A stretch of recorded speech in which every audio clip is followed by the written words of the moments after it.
This is a Spur On podcast. I'm Matt. I'm Jack. And sometimes Cooper. As we have conversations with people in the Western culture, from NFR champions to custom bootmakers and everything in between, we are in pursuit of two things: how they got the way they are in their careers, And their walk with Jesus. So we hope as you listen, you're encouraged, you're entertained, you're inspired, but mostly you're spurred on. Hey guys, welcome back to the Spur On podcast. Man, I am so excited to get to have a conversation with the gentleman this evening. Man, somebody I've listened to for a long time, and there's been a lot of times my guts hurt a lot of times after I listen to him because he is just so funny. But man, there is so much more to this man tonight than just comedy. But man, he's got a long history, and I hope that he has a lot of things that he's done and been through that, man, a lot of you can identify with and understand. But I would say this is probably, we've interviewed a lot of guys in the PRCA and guys that have rodeoed for a living. We've interviewed a lot of guys that have ranched for a living.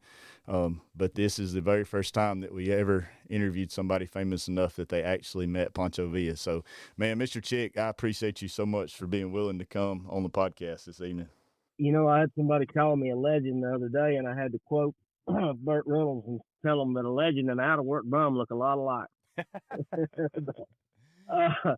Yes, sir. I appreciate you guys having me on.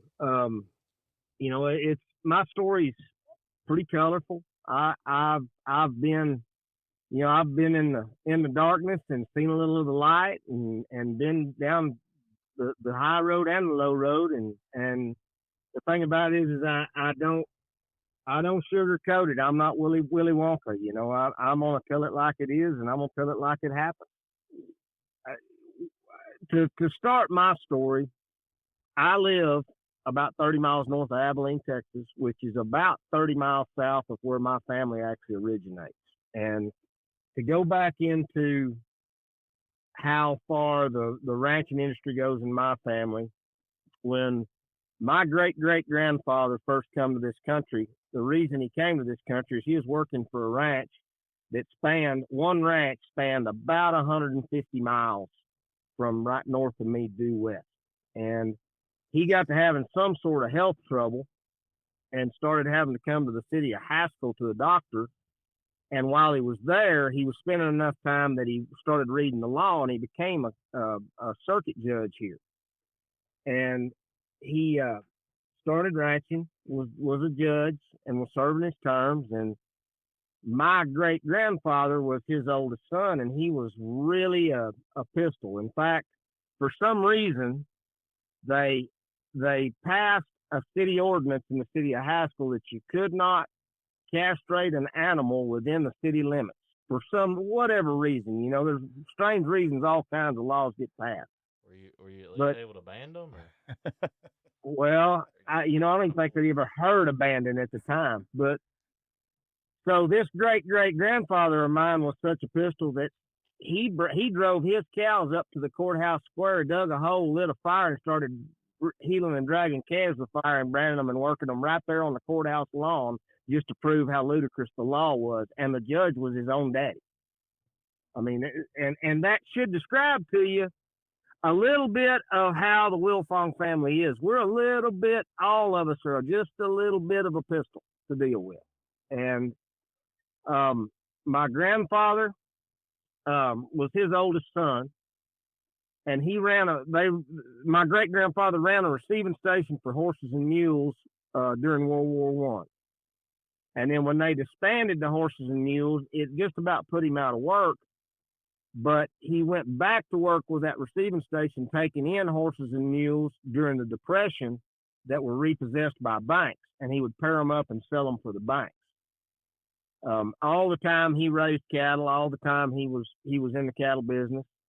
Then my grandfather, he was the oldest of 5 kids. He ranched himself. At one time we had an operation that spanned 12 ranches, part of them in South Georgia, part of them in Texas, part of them in New Mexico. And, you know, he had his kids all scattered out managing ranches for him. And so, you know, my ties to the Southeast I was born and raised in Donaldsonville, Georgia, because my daddy was down there running a ranch for my grandfather. And in '84, we moved back to Texas to run a ranch out here for my grandfather at Buffalo, Texas. And, I'd always helped Dad in the pasture. I'd always cowboyed with him. My daddy was a great cowboy, a really good one. You won't meet anybody that ever knew him that wouldn't tell you he was a good cattleman and a heck of a cowboy. But he roped and rode bareback horses, and my love of calf roping came from right there. And I was fortunate enough to be living over there in East Texas, where you could burn a rig up going to youth rodeos. And I fell in love with it and worked hard at it and got to rodeoing. Went to college on a full scholarship to rope. Was going to go on. I roped good enough. I mean, my peers, the people that I beat and roped against all the time, were Cody Old, Blair Burke, Jeff Chapman, Sean McMullen, all those guys, all friends, the list just goes on and on and on. And as I sit here today, I'm still the guy. If we had him on the phone, Cody Old would tell you I'm still the guy that's beating the most max ropers. Well, I hope we get to Cody on here sometime soon, and so I'm gonna hold you to that. I'm gonna make sure he tells that side of that story too. When he tells it, you tell him I'll still kick his butt. But Cody's one of those guys that he's back training some calf horses and he's doing good, and I'm glad for him. And he's going to take some futurity horses this year to some of those calf roping futurities, and I expect him to do well. He's really, heck, we've been friends, golly, since we were either 12 or 13 years old the first time we ever met, and man, we went head to head for a long time. But when you get him on here, he'll be a lot of fun to have. He's full of crap still. But I would say this, and not to blow your skirt up or his neither, but I guess it's because of my age too, but man, you and Cody and Fred, and I know the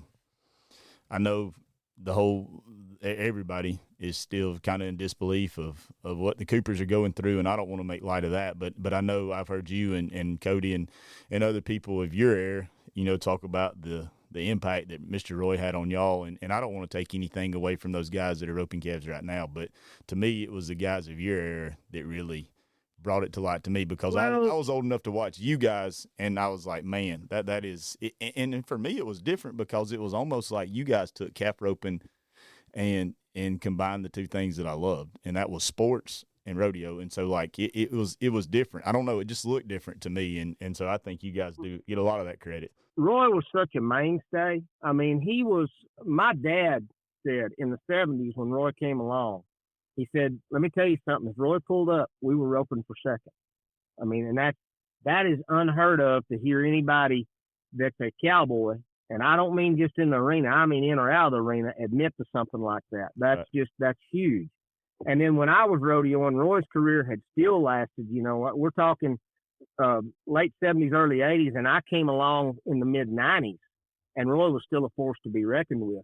He still, it was the nicest rigs, the biggest deal. Roy Cooper, 8-time world champion. He was still a big deal, and he was a big deal to the day he passed. But Roy just revolutionized it. Now, what I'll tell you that I think happened in our era is I think that the calves started getting a little smaller, and I think what Roy revolutionized in that era, we perfected it. And I say we mighty loosely because those guys went on to the finals and won multiple world championships. Joe Beaver had that long loop, and when you combined it with the groundwork like that Cody Old had, those guys got, and Fred had the entire package. A lot of them had the entire package then. But when you had that long rope and it was sharp, and then you had the groundwork that was so impeccable, it shaped calf roping. Now what you see, in my opinion, is that the calves are getting smaller, lighter, faster, and that's why you see it, a lot more 6-second runs than you did back then. But that era, that mid 90s to the mid 2000s, man, there's just no way to say any other thing than Roy built it. We just went to trying to shape it up, and it was an amazing time to be alive. It really was. And if you could survive with a rope in your hand then, you could survive anywhere in the world against anybody. I agree, and I've heard Joe talk about it, and I've heard Cody talk about it too, about how, I mean, it was, and I've heard the conversations, because even for a long time I thought, man, Cody and Fred were just best of buddies, and they were until it was time to match one another, and to hear them talk about those and what that really looked like every day as far as a relationship is pretty cool. But I don't envy any of y'all that was showing up for a youth rodeo or a pro rodeo during that era, because it was man, there wasn't no showing up and not being at the top of your game and expecting to get a check for sure. Well, the thing about it is Cody and Fred and Joe, all three, were raised down around Houston. And for some reason, in the mid-'90s, for about 15 years there, if you showed up anywhere in that area, if you could survive there, partner, you were tough enough, because the funny story was that guys like Cody and Fred and Joe, they all left that area because it was so much easier to beat them everywhere else than it was around there. And, I got out on the road and I dabbled back and forth in the top 50 for about 10 years there. Got in the top 15 a time or two and just couldn't stay. And, that'll create a stigma if you're not careful. And it just never developed for me. And part of that was my own personal choices, which we'll get into. But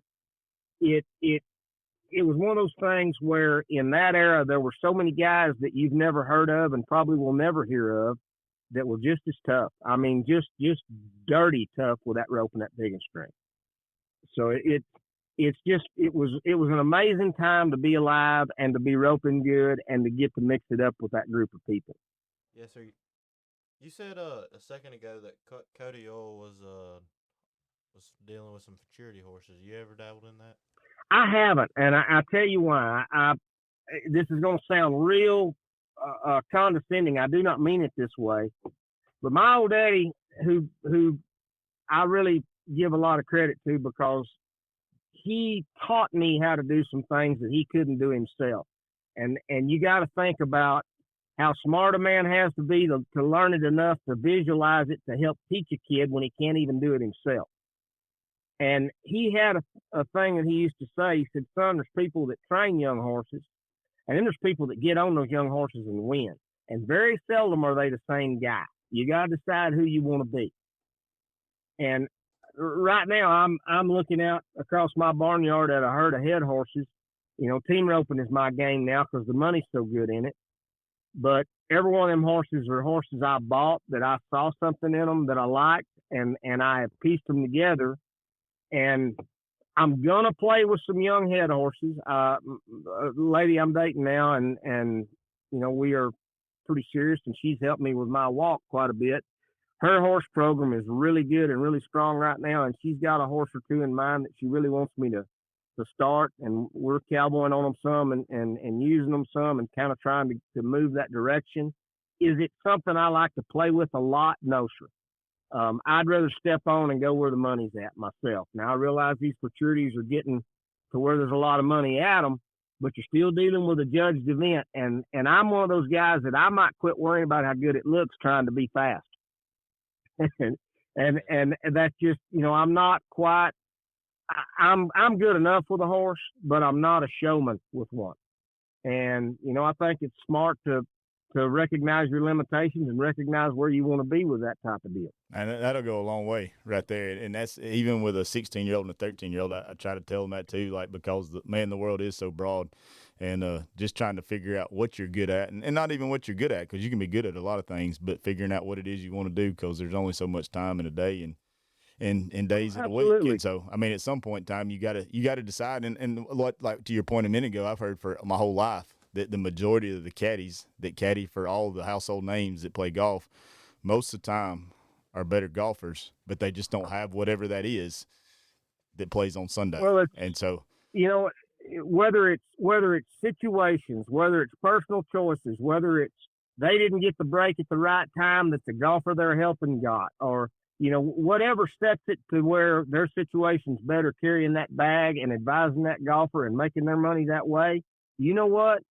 I think the very best, I think Michael Jordan needs the credit, for what he does in his profession. I also think the very best waitress in the world needs recognition for what she does. The very best bus boy, the very best. It doesn't matter what you are. If you're good at it and you take pride in it, you can be just as proud of whatever you're doing. Oh, yes, sir. I agree 100%, 100%. So not to back up too far, but so you, where did you go to college at? I went to Hill Junior College in Hillsboro, Texas, and then I went on for 1 year to UNLV at Las Vegas. And I rodeoed out of there, and then I cut college short because I didn't need college. Who needed an education? I was going to be a rodeo cowboy and be rich the rest of my life. Little did I realize that wasn't what rich was. But in 92, I hit the trail. Had a really good not rookie year, but permit year that year. And I set the arena record at Pecos, I think. But, with the way they limit the rodeos, it really doesn't matter how much you've won on your permit, because you basically got a rodeo a year to qualify to enough rodeos to get the rodeo for a year. But I bought my card in 93 and kind of went back and forth as the year Blair won the rookie. We kind of went back and forth for a little bit, and then he went on and won it. And then 94, 95, 96, 97, I was in pretty tight contention, and man, it just didn't work. And I came home and amateured and kind of mixed it up. I went to some IPRA rodeos. I went to some circuit rodeos off up through the Midwest, and just kind of kept the money turning, but I was just kind of spinning my wheels. And that's when I got to the point where I was drinking a whole lot, and it was rope and then straight to the party. And a young man gets kind of mixed up in that, and you just watch the real dreams go. If I could give any young people advice on any profession they want, is to stay focused and remember that however you live, the next 4 weeks is going to determine how you get to live the next 4 months. The next 4 months is going to determine how you get to live the next 4 years. I say that a lot in commencement speeches and stuff like that. Remember that what you're doing right now is important, because even if you can't see out there into the future, you can't see the broad spectrum, what's happening right now is key to what's going to happen in the future, because that person that can help you, whether it's by a wave of their hand or opening their checkbook, or that person that wants to help you, I don't care if it's in business, if it's in your sports career, if it's in your any career or anything that you're looking forward to advance you in life, there's always somebody that can help you. And by golly, they are watching, especially with these phones with the cameras on them now. Anytime you're in a spot that you have a choice to make, whether you're going to take the high road or the low road, you better believe the cameras are rolling. And I really believe that it's important to remember that the choice you make now could have a lasting effect. And it only takes about 2 seconds to wreck a reputation, and it takes years to rebuild it. And I had to go through the rebuilding.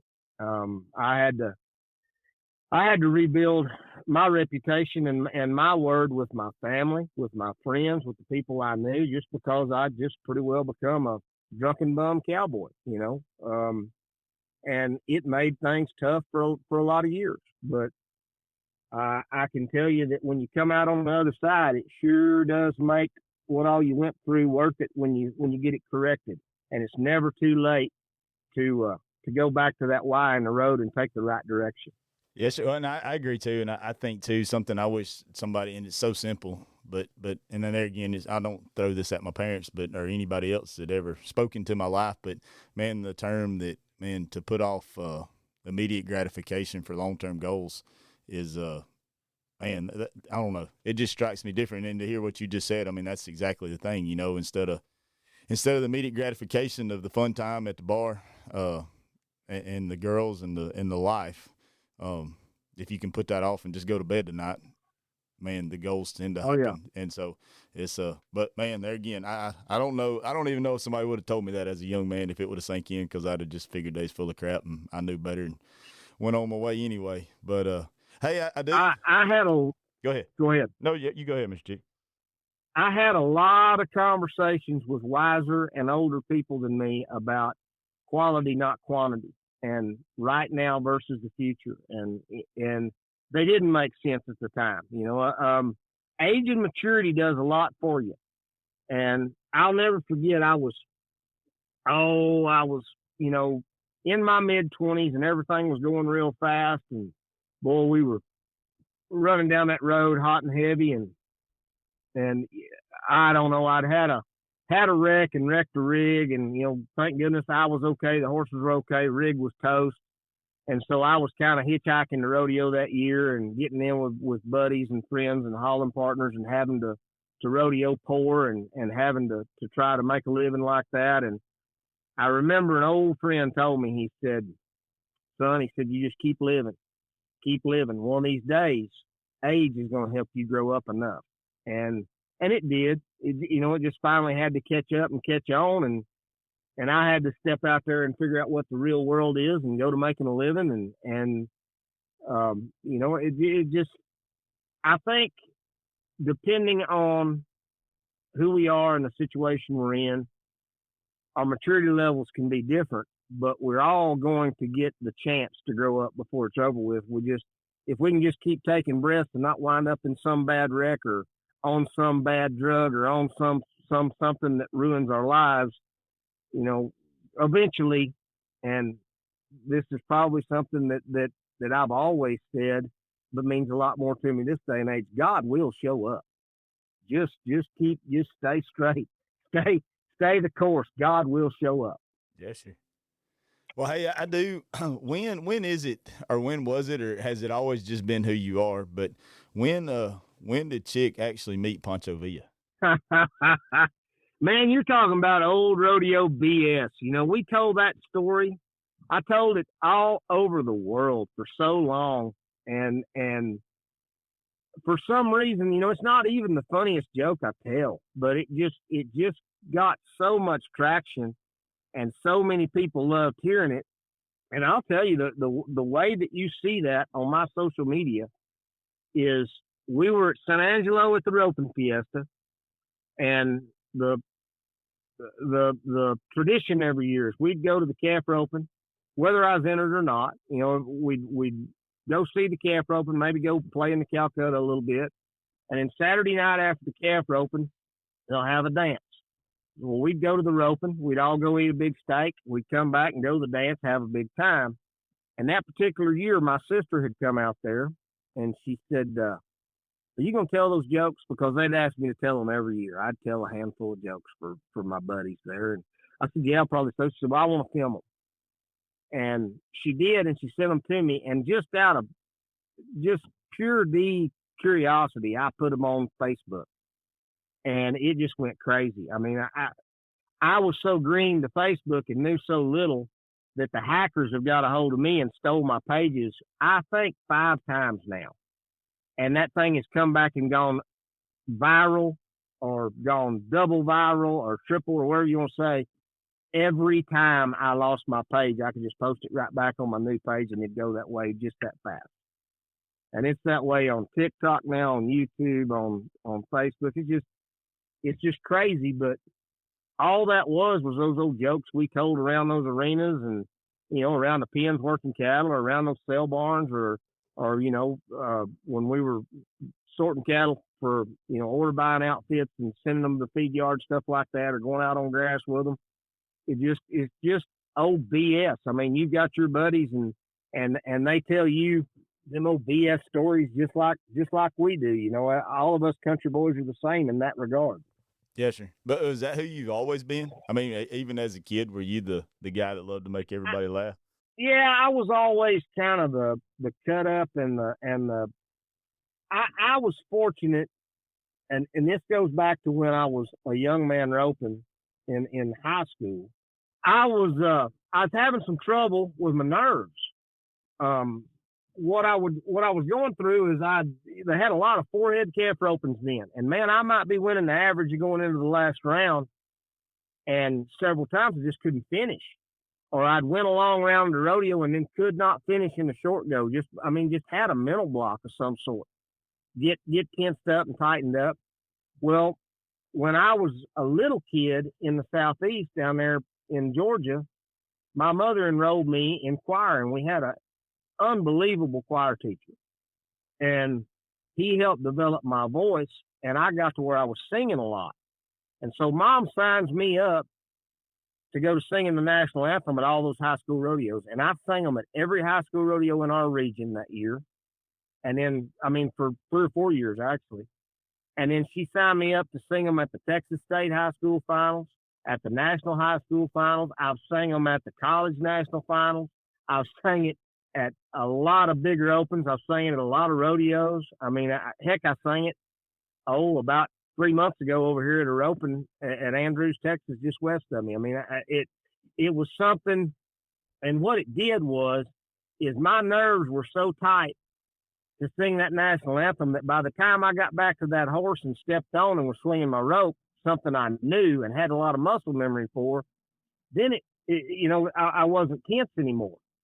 And by that, what she taught me was that if you want a chance to be great in this world, you want a chance at being in the spotlight in this world, you need to learn how to never worry about being embarrassed. You need to just step on out there and remember that you're never in a place that somebody hasn't already been.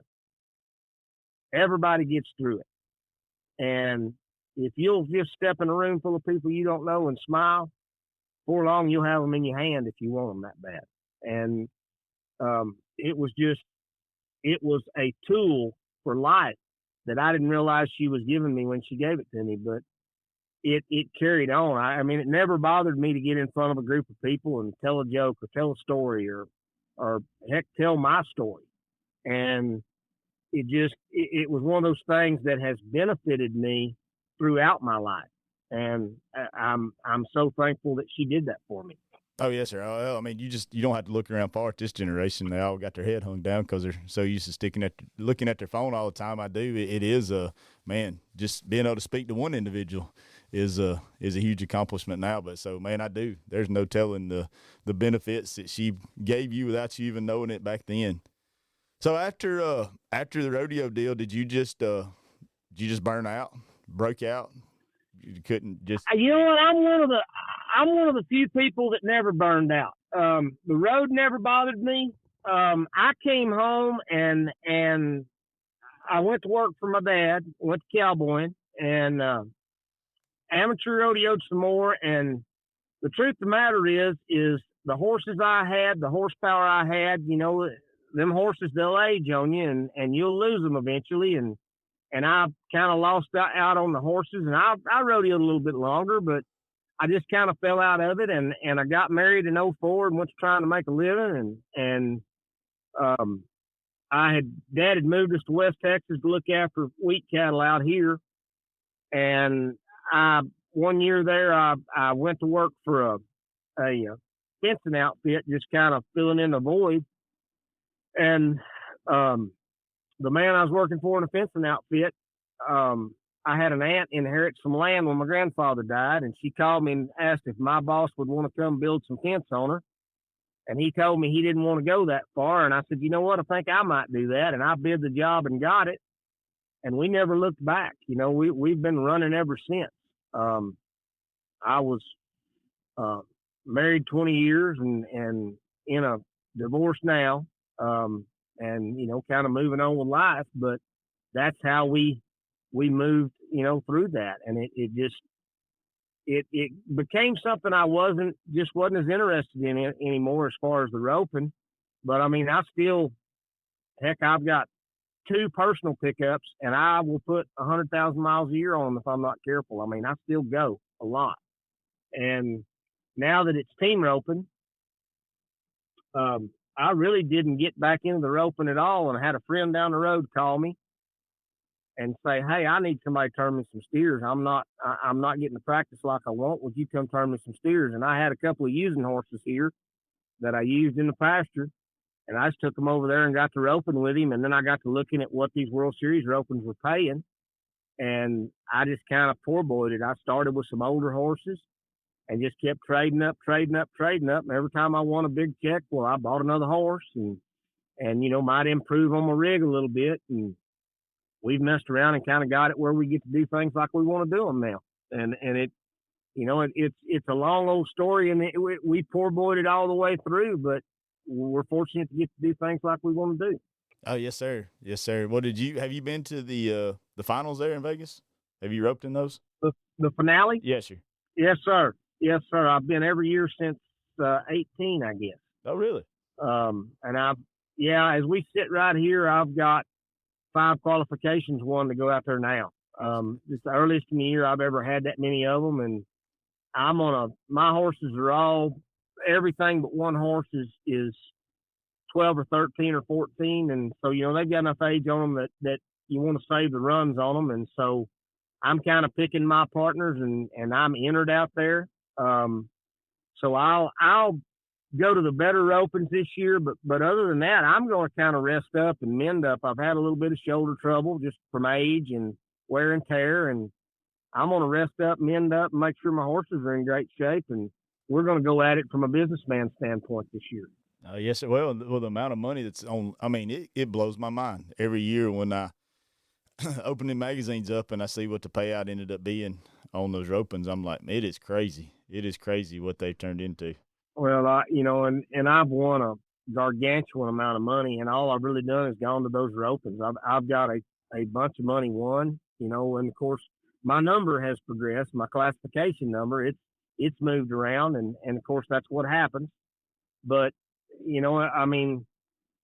a guy can really honestly now look at it and say that winning $1 million with a rope is not out of reach. And that's crazy to think of. But if you go out there, say in the 10-9-8 and have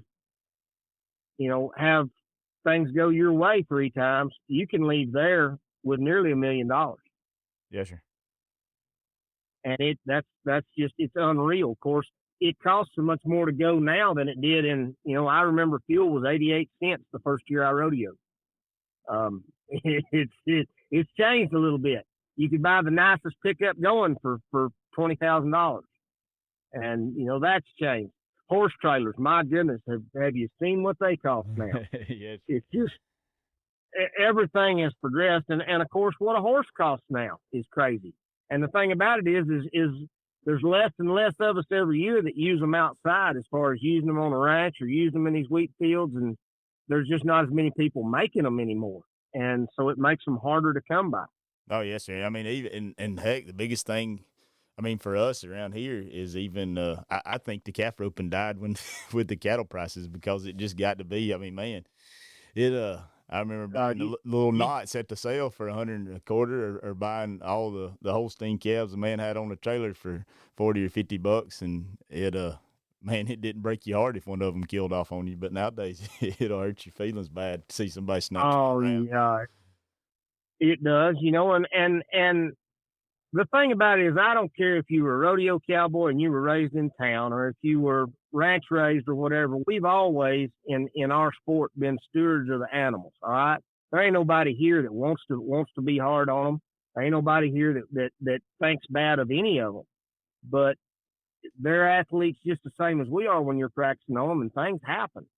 And now it's got to where if something happens and something gets crippled, man, it hits you right in the pocketbook. I mean, we have to really watch it more than we ever have. Yes, sir. And you can go to the grocery store and you can see what the beef prices are doing. I mean, it's just crazy. Well, in the midst of rodeo, and in the midst of roping, in the midst of getting married, in the midst of burning the roads up, to coming back home and starting a business, I mean, like through all those years, and I understand there's always ups and downs, but was there ever a time, I guess, of just brokenness, just like, hey, man, this is, I don't know what, if I can even make it to tomorrow?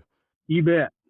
There was in the, I guess it starts, you're going to those rodeos, and then you're heading to the dance, or you're heading to the beer garden, or you're heading to the rodeo after it, and you look around one day, and you're the old guy. And I'm telling you, it can happen when you're 25 or 26. It doesn't have to be 35 or 36, but you're the old guy. And you get to looking around, and man, it's not as fun anymore. And that hit, some misfortunes,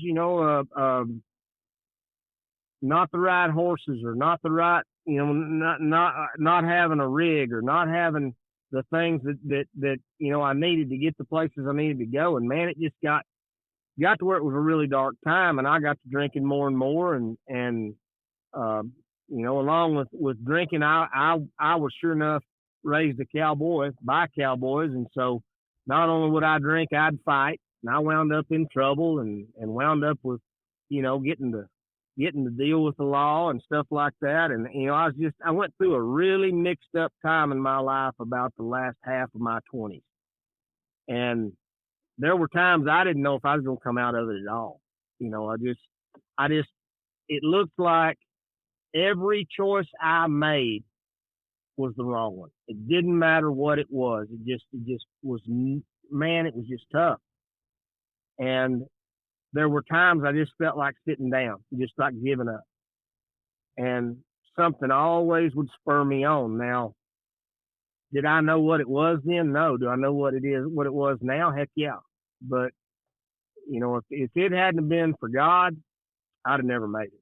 I'd have never made it. He never gave up on me. And even before Candace and I started dating, and even before I was around her and was around somebody that was as devoted to her faith as she is, I even then I would have told you that God ain't never let me down, and he never did.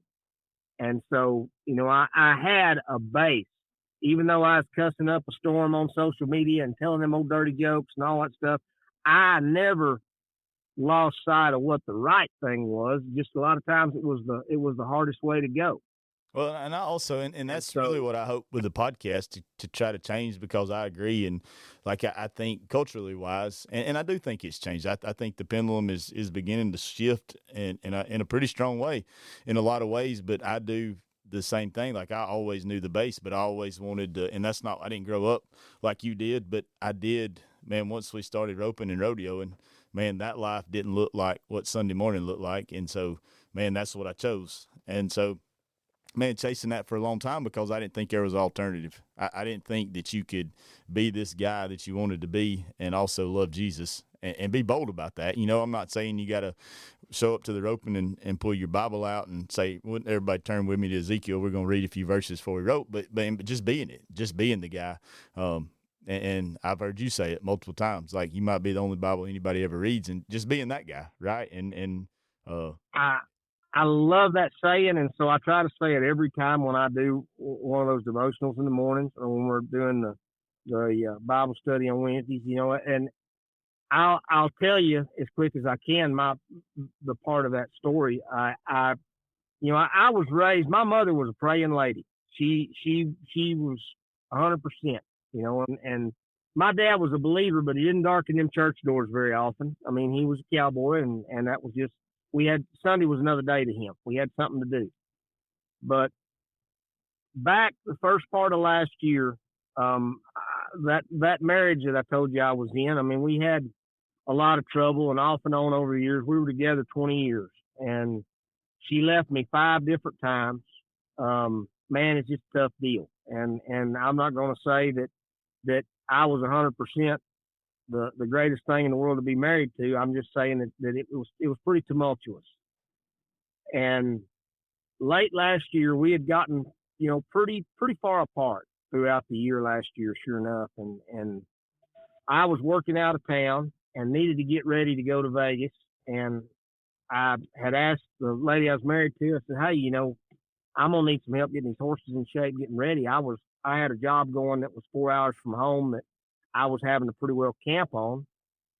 Well, you're going to have to find somebody to help you. And I mean, basically shut the door in my face when she said it. And it was a tough deal. And I called a lady, that the lady I'm dating now, her name's Candace Bowen. I called Candace and said, look, we've talked back and forth before about you helping me get some horses in shape. Will you help me? Yes, sir, I will. But you need to understand that I can't put up with no mess. I'm a minister, and I'm very serious about what I do. And look, lady, I'm not interested in hurting your ministry. I just need somebody to help me get my horses in shape. And she said, yes, sir. I'll be glad to talk to you about it. And we made a trade, and she started riding my horses for me. And I don't know, about a month into it, I come home from that job one day, and the wife is packed and gone. And I don't know, a couple of weeks after that, I was down there. Candace was working my horses, and I was down there to see her. And you know, she was asking me what was going on in my life, and I told her, and she said, you know, I'm single, and I would certainly discuss going out with you, but now there's some things you're going to have to know. And she opened her Bible, and she went to talking, and she went to telling me, you know, what she believed, and quoting some scripture to me. And, you know, she pretty much threw God on me right there. And what she was doing was she was either going to make sure I was in or out. And I don't blame her a bit for that. You know, everybody's heard about them rodeo cowboys. But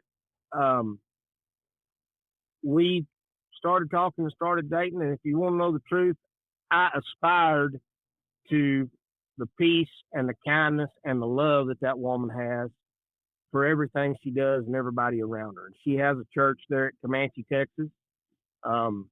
You know, they have a YouTube channel. They post their sermons. They do a Saturday night service, and they post their sermons every week. And I've become more and more active in the church. And I ain't gonna lie to you, there's been a good bit of kicking and screaming, but she stayed faithful and stayed hooked, and she's helped me in my walk 100%. And she's helped me to be a better person and to actually recognize the blessings that I receive. And, you know, I would say to anyone, I don't care if you're roping, business, any part of your life, whatever, find you a mentor. And you're going to know what I'm talking about here. If you'll find a mentor, somebody that's further along in anything than you are, and learn from them, learn the ways, help, get a little guidance. It's so much easier to build your platform or build your basis on what you're trying to do. And for me, it was just trying to make a better life for myself. And, you know, she came into my life, and she's basically mentored me through a lot of the stuff that I had questions about, and she's helped me with it. And I guarantee there's a lot of times that I have had her wanting to pull her hair out, but she stayed hooked and she stayed the course. And it's been wonderful to me to be around a woman that's as faithful as she is. And it's changed my life immensely. And it's the only reason that I can speak to you. I mean, if you hear my podcast, you'll hear me, or my devotionals in the morning, you'll hear me talk about, I'm just a pamper wearing Christian. I ain't no gold buckle one. All right. I'm green in my walk. But she's given me the courage to step up in front of the people that followed me because of the jokes and the comedy and stuff, and say something about faith and say something about where I want to go with my life. And, you know, I thought when I did it, I thought, man, I won't have a following at all before this is over with. And it's not only maintained, my following has grown. And if you'll look around you, you'll see that there are a lot more people this day and age that are talking more about Jesus. They're talking more about God. God is, if you don't believe it, whether or not he needed it, God's making a comeback. And I'm tickled to get to be part of it, because there ain't no doubt, we can read it in that good book any day. He's coming back one way or the other, but he's making a comeback on social media. He's coming back everywhere you look. You'll see somebody you didn't realize even believe talking about him. And I think that's a wonderful thing, and I think it's a great time to be alive. No, I agree, and that's the man. As soon, I remember it was late one night, and everybody else was a bit asleep, and I was just scrolling through TikTok, and man, like I said, I've been following you for, or I say follow, but I've listened to your jokes for 10 or 15 years, and I've butchered them all to heck telling them, but I also man, when I saw that, I was like, man, Mr. Chick is exactly what we want on the podcast, because it is. I just want people to know, like, hey, number one, you don't have to have it all figured out. Like, I think too many times there's so many people out there and they're like, hey, well, I'm not good enough. Well, the reality is you're not, and neither am I, and neither is Chick. But thank God his word says his grace is sufficient if we're just willing to get to a place where we can admit that we're not good enough. But, man, the fact that so many times we're like, man, you just don't know what I did, where I did it with, and who I did it with. And I'm like, he doesn't care. Like that's the whole point of the book, is like, you can't be bad enough, but you also can't be good enough, because his word says that even at our best, we're no more than filthy rags. And it's just the grace that we receive from Jesus that can only get us to that place. But at the same time, I do agree with you. And I think the whole point of the podcast was just to help bring to the top, and I don't even know how many people listen, but like, man, just to point out, like, these are the guys that you see, like, these are the guys that you see and that you like and that you laugh at, aspire to be like, whatever. But man, these guys, man, God is doing something in their life, and we just want to bring that so people can see, and I have to tip my hat to you so much for, man, just taking the platform that you had and to start doing the devotions. And I wish, if we didn't have church on Wednesday nights, and one night I'm just going to skip out and I'm going to watch the Bible study y'all do live. But man, to say, hey, okay, God, I thank you for what you've given me. And while I might not have always used it to honor and glorify you, I can't do anything about what's behind me, but I can do something about what's in front of me.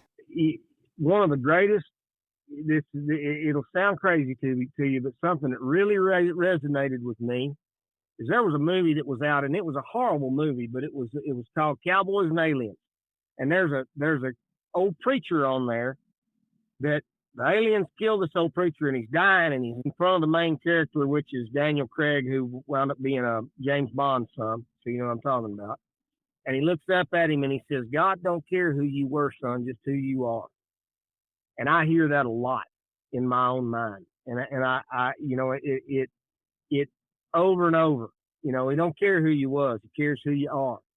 And I will tell you, if you watch my devotionals, you probably heard me talk about this the other day. I was talking about my shoulder, and I was talking about, it was bothering me, and it was just one of those days, just ache all day, one of those things, and I was kind of grumpy about it. And Candace said something to me about, why don't you use your gifts? Why don't you talk to God about it? Why don't you go on and ask for healing and go to him? And that's how strong her faith is. And I admire that. And what I told her was, the cowboy in me said, look, I've been to two different doctors that both said the same thing. And God gave me a chance to get it fixed, and I've waited and waited. I don't want to slap God in the face by saying, now will you help me after I've waited too long? And she said, you think one chance is all he ever gives us? And boy, did that stick. Now, it came all over me at one time. I said, no, he doesn't just give us one chance. He's given me a lot of them. And he's the God of second chances. I mean, he's the biggest fan of the underdog there is. And I have to tell my story from where I am. I can't try to, I say it all the time. I'm no preacher. Okay.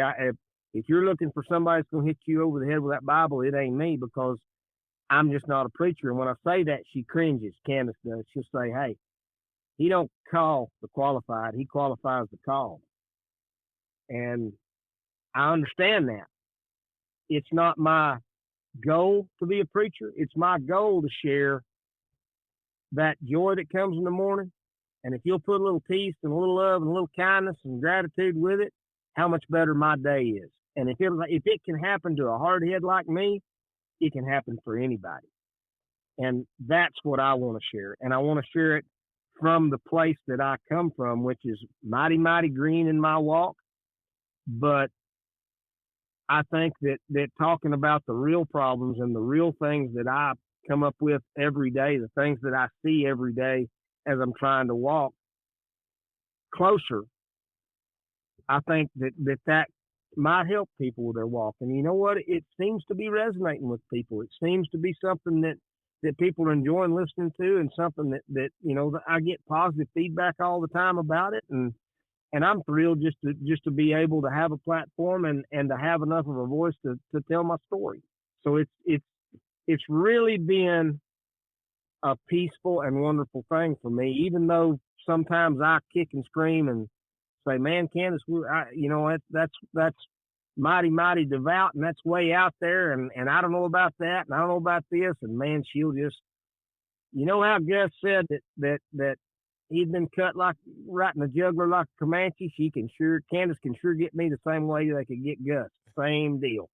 And she'll just say, "Oh, really? Well, let me tell you what this scripture says," and there I am, without any kind of an argument. But I'm learning slowly how to have enough patience and how to have enough kindness and love to just slow down and listen. And man, some days it's a tough old lesson. Oh, yes, sir. Yes, sir. One of my, and there again, I don't want to come across as a Bible thumper or that guy either, but man, the more I do read it, the more I just can't help but it stick. And so I was just sitting there listening to you, and one of my favorite stories in the whole book is, man, when they right before they crucified Jesus, Peter goes to him and says, "Hey, like, I'll never deny you," right? And so we know how that story ends. It says by the time the rooster crowed in the next morning that Peter had denied him 3 times. And so if you read on through the story, Jesus is crucified and he's buried, and they put him in the tomb, and he comes back and he sees the disciples a couple times. Well, a couple days later, Peter says something that I read over 100 times in my life, and I've always just kind of missed it. But Peter and the disciples are just kind of hanging out, and Jesus has already come back and revealed himself to them, but they're just there by themselves. And Peter's like, "Hey, man, I'm just going fishing." And so the rest of the disciples are like, "Well, if you're going, we're going too." And so, like, it's easy to skip over, but here's what I kind of took from that is that, man, Peter, he was decided to follow Jesus, and then he failed. He failed. He looked Jesus in the eye at the dinner table and said, "Hey, I'll if the rest of them leave us, it's me and you, dude. Me and you." But then when push came to shove and he got around people and he thought they were going to kill him too, he denied him. And so what did Peter do? He went back to what he knew. He went back to what he was comfortable doing, and that was fishing. And so, man, Jesus shows up there. He goes fishing with the rest of the disciples, and the Bible says that Jesus showed up there, and he calls them to the bank, and they bring their fish. And then Jesus does something, and I think so many people misinterpret this part of the Bible, but he comes to Peter when Peter gets out of the boat, and he says, "Peter, do you love me?" He says, "Yes, Lord, I love you." And he said, "Well, feed my lambs." And so he asked him again, "Peter, do you love me?" And he said, "Yes, well, tend to my lambs." He asked him again, "Peter, do you love me?" He says, "Yes, you know I love you." And so a lot of people read that, and they're like, "Well, I can tell you what that is. That is the fact that Peter messed up 3 times and Jesus was correcting him 3 times. And I think that's bullcrap. Honestly, I do. And there might be a lot of people that are theologically disagree with me, but here's what I think. I think Peter knew he messed up 3 times, and Peter didn't understand his grace was sufficient yet. And so Jesus reminded him 3 times that I love you, dude. Like, I love you. I realize you messed up. I realize you messed up again. And then I realize you messed up one more time. But guess what, dude? I love you, and I created you with a plan and a purpose, and now I need you to go do that. And so, man, to me, that is the story of second and third and fourth chances. And I think Jesus lays that out for us in that story. But, man, and the other thing that really, just listen to you talk, Mr. Chick, that I think is so important that we all need to hear is, man, when I think how important it was that when you showed up or when you called and asked about her riding your horses, and then when you showed up, like, that was not what you were there for. You know, you just needed somebody to exercise your horses and get them in shape so you could go to their open in Vegas. But that's not what Miss Candace did. Like, her mentality, she was so bold and so solid in her faith that what you say all the time that, you know, I don't know, and you don't need to answer. But I would just about be willing to bet it'd been a minute since you'd picked up that book. And so, man, when you showed up there, she was living it for you.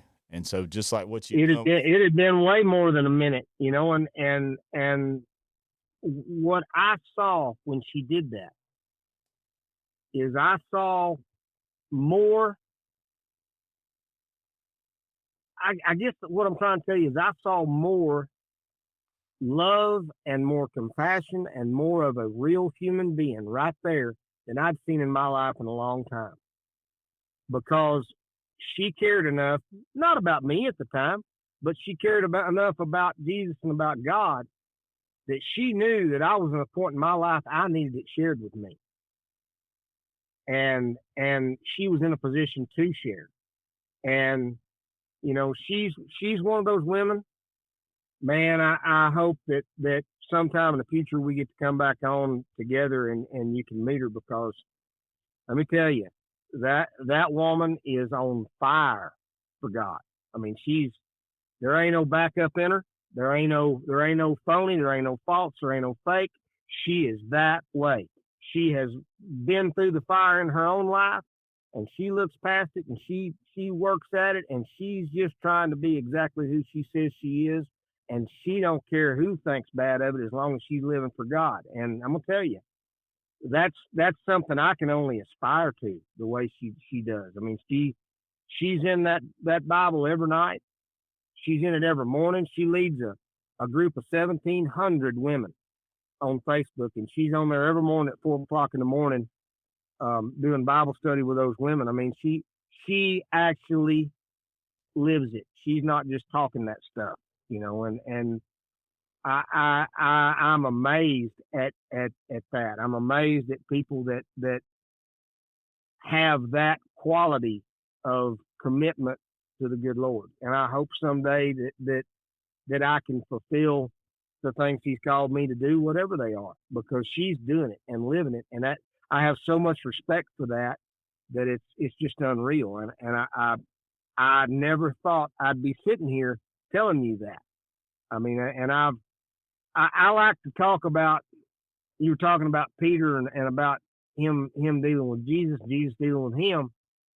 I like to put it in terms of young horses. To me, the best way that I can explain a young Christian dealing with Jesus is we're all young horses and He's a trainer. All right?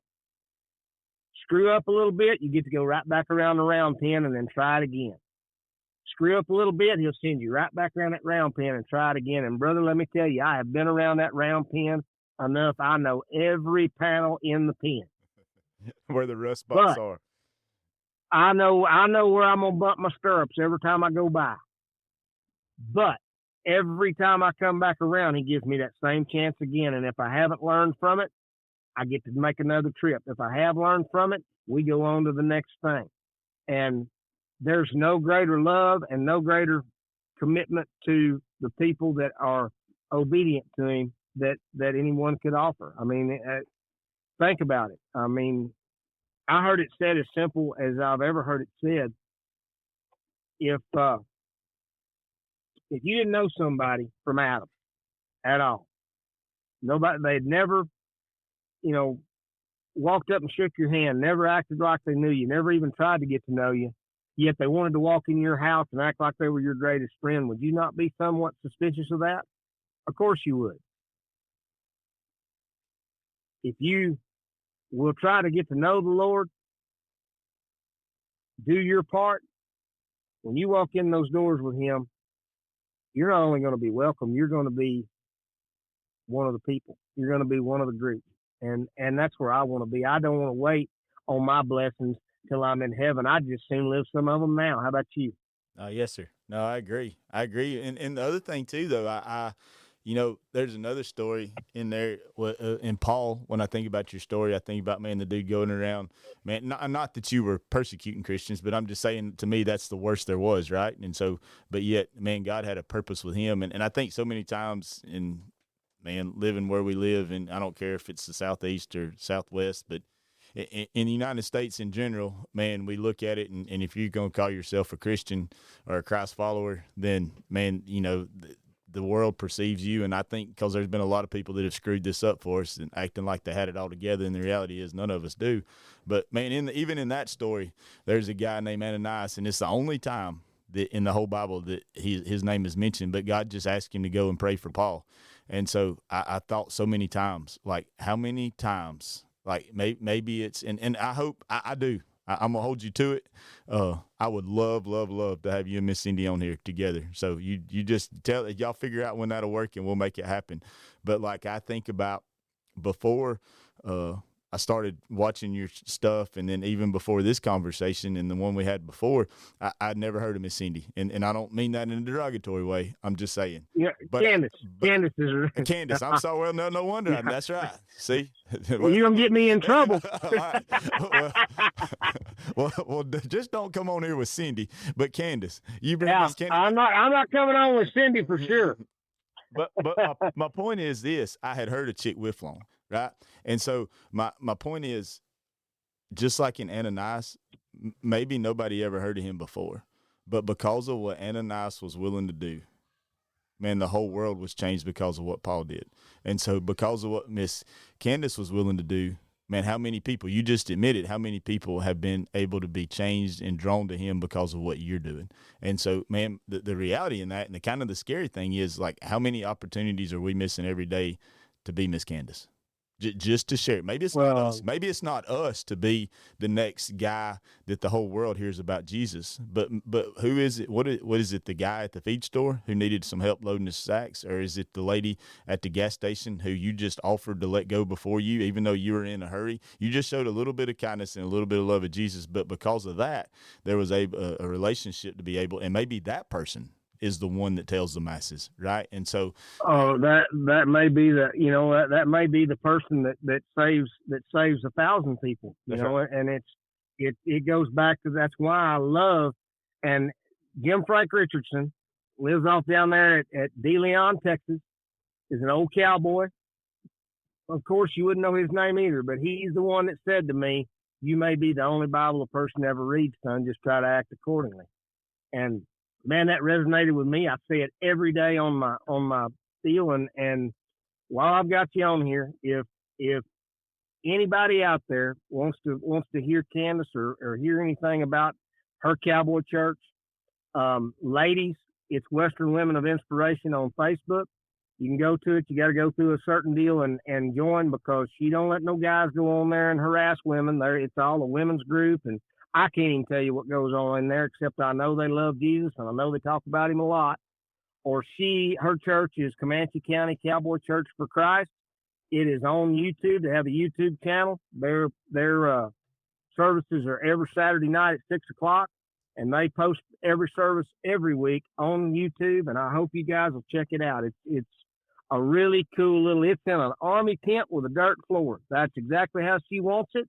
And Mr. we get together, and it is a great little service every week. And I know I'm giving shameless plugs for her, but if it hadn't been for her, I wouldn't have known Jesus like I do. I wouldn't be trying to learn, and I wouldn't get to be around somebody that is on fire for him. And I'm going to tell you, if you've never been around somebody that is on fire for him, it's a different experience. You get to see somebody who actually is on a level of, she's on a level way above me, as far as her love and her kindness and her forgiveness and the things that God does for her every day. And it's neat for me to get to be around it at all. And she's been a really big addition and blessing to my life. And that's the reason that I try to attribute so much of my walk to her, because she deserves all of it. She's been there for the kicking and screaming and the praying too. Yes, sir. And just for the record, that is Miss Candace, not Miss Cindy. So if you call in and want to know, talk to Cindy, you're not going to get anybody. You don't get anybody, but get me in trouble. But well, what is the future for Chic? What's on the horizon? You're just getting ready for the finale. Is that it? You gonna rope any more through the summer? Getting ready. Yeah, I'm gonna rope through the summer. We have some big World Series ropings coming up. I was real fortunate. I mean, I there's no other way to say it. Whether it was God or whether it was just flat, just happened to be at the right spot at the right time. But I live basically in the middle of most of these World Series opens. And so, I go to Hamilton, southeast of me, to some bigger opens. I go to Andrews, west of me, to some big ones. I'm just as close to the ones they have at Dodge City, Kansas, as I am to Athens, Texas. I mean, I'm in a really good spot here, so I can go as hard as I want. I'm looking forward to that. We have, believe it or not, you want to talk about stepping into something that you don't know anything about. I have an all-girl ranch rodeo team this year. that Candace is on, and her and some really cool, really lovely young ladies are on, and they represent me well. We've actually had a rodeo at Paris, Texas, about a month ago. Last week we're at Woodward, Oklahoma for 4 performances. We'll go to Ewell, Texas pretty quick to 4 performances there. They have a little circuit of them, but they wind up at the WCRA finals at Amarillo. And that's what we're trying to do, is get them qualified and get them up there. So that's going on. Candace is, of course, working on her church and trying to build it as she goes. And we're working on her ministry as well as trying to build my devotionals. And for me, it's as simple as, all I really do every morning is I go on and I read that Jesus Calling by Sarah Young. She's got Jesus Calling, which is a daily devotional, and she has a daily prayer book out as well that I have a copy of. And then we do a Bible study every Wednesday at 7:00 at night together. I go on there and I pretty well visit with everybody, and I'm so green in my walk, I just kind of keep it going, and she gets in the scripture and gets to talking about it, and that way nobody stumps me and makes me look like a goober because I'm so green. But we get into that, and we usually have a lot of fun with it, and help some people, and have some friends that rope, or friends that ranch that are also further in their walk than I am, that come on and talk with people. And so we try to help folks all we can there. And, so we're trying to grow her ministry as well as I'm trying to reach people at the same time. And we're going to rope, we're going to ranch, and we're going to try to move on through life and try to do it in a positive way. That's kind of what we're up to anyway. Yes, sir. Well, you talk to her, and if I haven't run her off by calling her Cindy, I would love to apologize to her in person and ask her to forgive me, and I would love to hear her story. Man, I do think I think the more people that, man, we can just share their story of where they're at, and like I told you in the beginning, and there's some people that we talk to, man, that they're further along in their walk than I am, and there's some that are not quite as far as you are. And so, but I think it takes all of us. I think there's a spot for all of us to encourage somebody. And I heard something a guy shared not long ago, but man, it's so easy for us to get focused on the people that are ahead of us. I don't care. It doesn't matter. I don't care if you're looking at the guys that are going to rope behind the yellow preferred chute, or if you're, looking at the guys that's playing golf on Sunday, or baseball or football or whatever, or you walk with Jesus. Like, there's always somebody ahead of us, and we look at them, we're like, golly, we examine ourselves, and we realize we're not there yet. And maybe we don't ever get there. But very seldom do we look behind us to realize that there's people that see where we are and whatever it is that we're doing, especially with our walk with Jesus, that just wish they can't wait till they get to where they think we are, right? And so, man, there's always somebody that we can encourage behind us. And so there's always somebody. I know you've seen the signs or the post that's out there about, there's a sign, and I'm not sure which particular arena, where in the world this sign sits, but it says, somewhere around this arena is a kid that wants to be just like you when he grows up. Yes, sir. Make sure that he's picking a good role model. And you know what? That's not just for that arena. That's for the arena of life. Absolutely. Because somebody somewhere is watching you. And as Christians, when we step out there and we say, I'm going to follow Jesus. I'm going to follow the Lord. I'm going to be a Christian. I'm going to try to do it right. I didn't have to be perfect in my life before. I'm just trying to live imperfectly for a perfect Savior. We somehow wind up under a microscope, and you know what I'm talking about. People are watching our every move, wanting to see if we screw up. Well, let me go on and rest your soul about that. We are gonna screw up. We're not perfect, but I tell you what, if we are enough of a follower and obedient enough to say, I messed up, but I still asked for forgiveness and I repented, and God's going to give it to me because he's a forgiving God. And there's no limit on our chances. We're going to continue to have his grace and his forgiveness.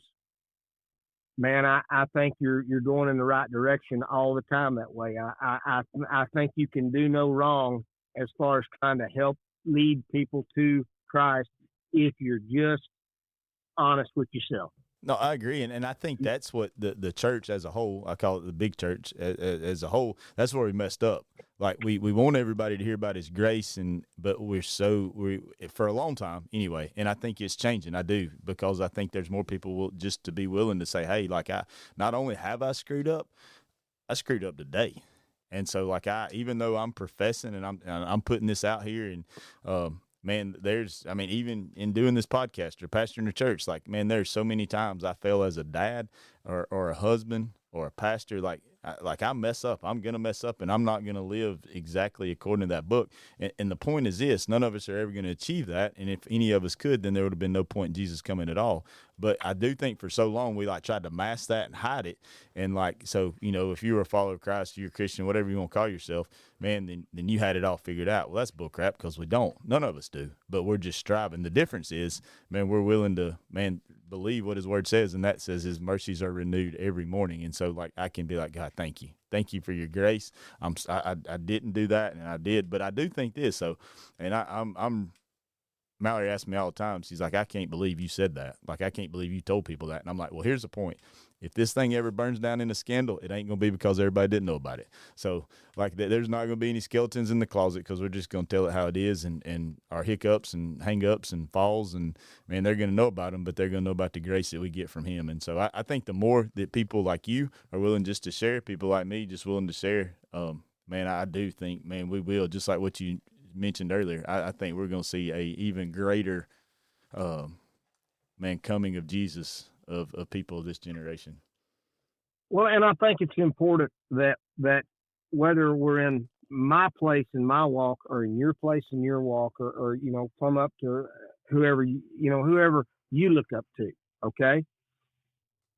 No matter where we are in our walk, I think it's important to remember that we are all human, we're all fallible, and that I think I see, and I'm that guy, okay? I'm that guy that I'll say it like it is, and I don't give a rip where it falls. But the one thing that I notice, and that I've always been told since I tightened up my walk, is the one thing that is the hardest on baby Christians are the gold buckle Christians that think they know it all, that don't believe that they're fallible too. And I think we have to remember it, because as time progresses, we all progress in our walk. And I think that it is key to remember that there's somebody coming along behind us that we've been in their spot. We know where they are. We know that they're watching and they're looking, and Satan, he's always trying to instill some doubt. Always. That sonbuck is relentless. Since I have tightened up my walk, I've seen things, and you know what I'm talking about. I've seen things in my day that just try to get me to break completely down and come apart at the seams. And before I had any of that grace in me, I probably would have. But we are always going to be a representative as long as we're following.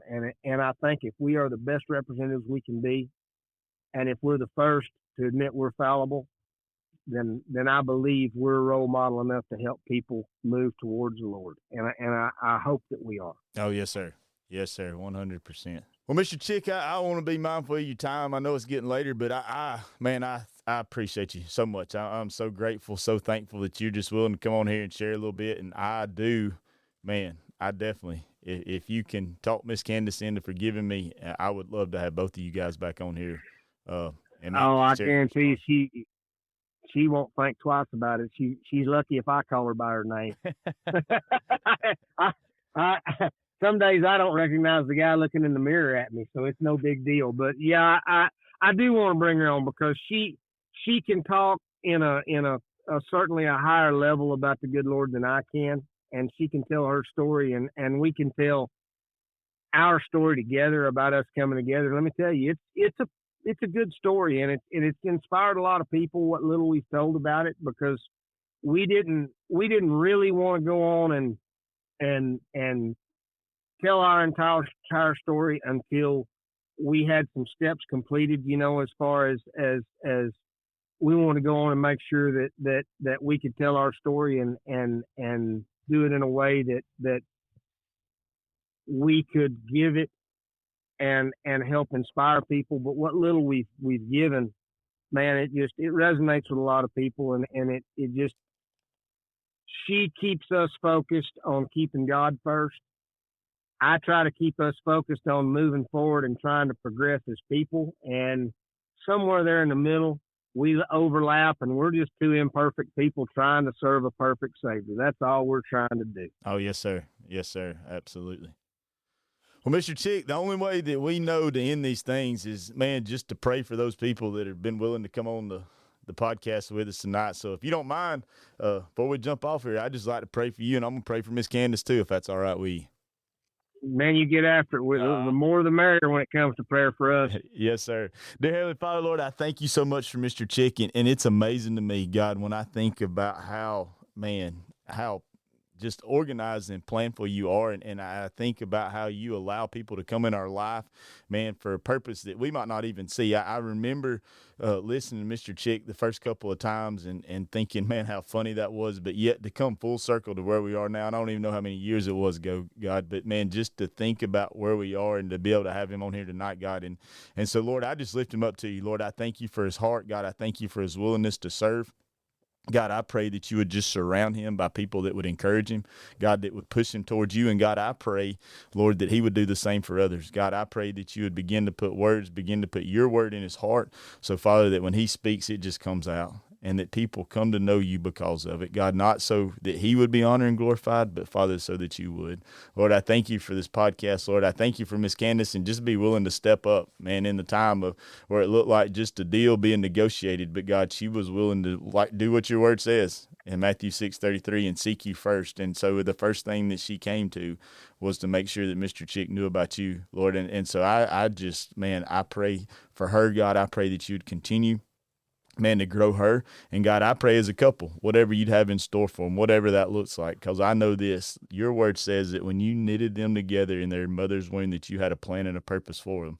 And God, I know that your word says this, that regardless of the plans we make, your purpose is always going to prevail. So whatever your purpose is for their relationship, God, I pray that it brings honor and glory to you. And God, that they can just sit back one day in the rocking chair and think, man, look at what God did in our lives together for his honor. Lord, I thank you so much. I praise you and ask all these things in your name. Amen.